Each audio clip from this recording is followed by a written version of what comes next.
panorama of the activities around in HR training, learning spaces. Thanks for that, and that was my closing point in the opening session to really talk about the whole future of work, right? So I'm a student of future of work, and what I've been contemplating and doing a lot of research on is to really say that let's start from the HR space.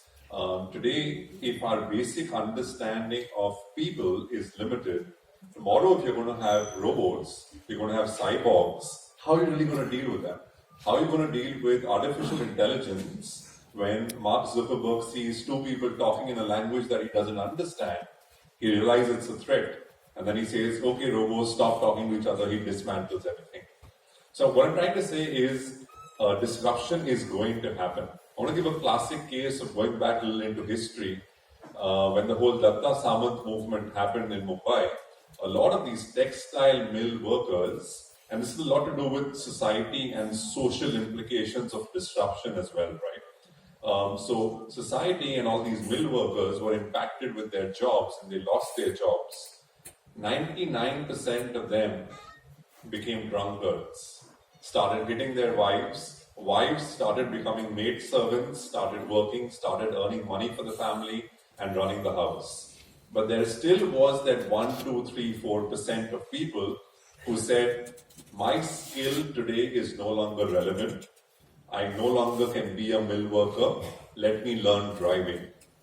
Many of them became drivers, started earning a lot more over the years as compared to what they were earning as mill workers. From a future of work perspective, I have to just fast forward the whole story. I think many of us, if we don't continuously keep upskilling, will become irrelevant, right? Today, unfortunately, in a country like ours, where the whole education system is dependent on quote unquote marks, that is fundamental to existence, because your education degree is your first footstep into the door. But when that changes and corporate India says degree, no degree doesn't matter, can you do the job? That is when you will see transformation. That is when you will actually see that people who can master the art of so-called jugaad will be paid a lot more than someone who's passed out from one of the most prestigious institutes, but is academically very brilliant, but practically can't get the work done because of people skills or whatever. Fast forwarding this conversation, say 20 years later, when you're going to have machines and the whole concept of machine learning with artificial intelligence trying to tell you that, Sahil, you have a bias, and that's just highlighting it to me, vis-a-vis saying, Sahil, you can't decide, or you will not be allowed to take this decision because in the last 3 times you took this decision, the stock price fell down by so many basis points. And because of that, shareholders got impacted, society got impacted, carbon credits got impacted, and therefore, while this system is highlighting stuff to you today, tomorrow there will be a mechanism that doesn't allow you to take a decision which may be in your Western interest, but not for the interest of larger society. So I think a lot of these things will play out.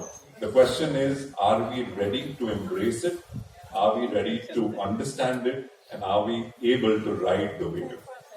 So your thought process is really reminding me the Y2K problem kind of an era where people, were very scared, and then suddenly everything changed and everybody started looking towards the new age dynamics, and everyone learned to stay, and rather they emerge stronger sometimes. Yeah. So Deepa, connecting the thread with Sahil, you see that I see one challenge. How many of you have taken any online courses here? Anybody has taken any online courses? I see 1, 2, 3, 4, 5, 6, 7, 8, 9, 10, 11, and 12 hands rising here, or even 13. Yeah, sorry, I missed you. 13, 14 hands.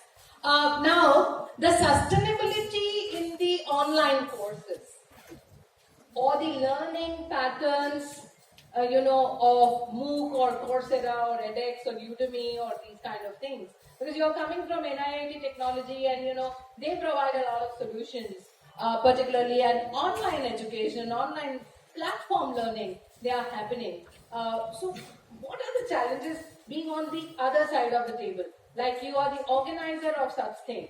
So what challenges do you see? How can you sustain the interest of the learner to continue even on the online stages, and what kind of motivations do you offer for them to continue for these kind of education? This is, I'm just bringing as a new question to you.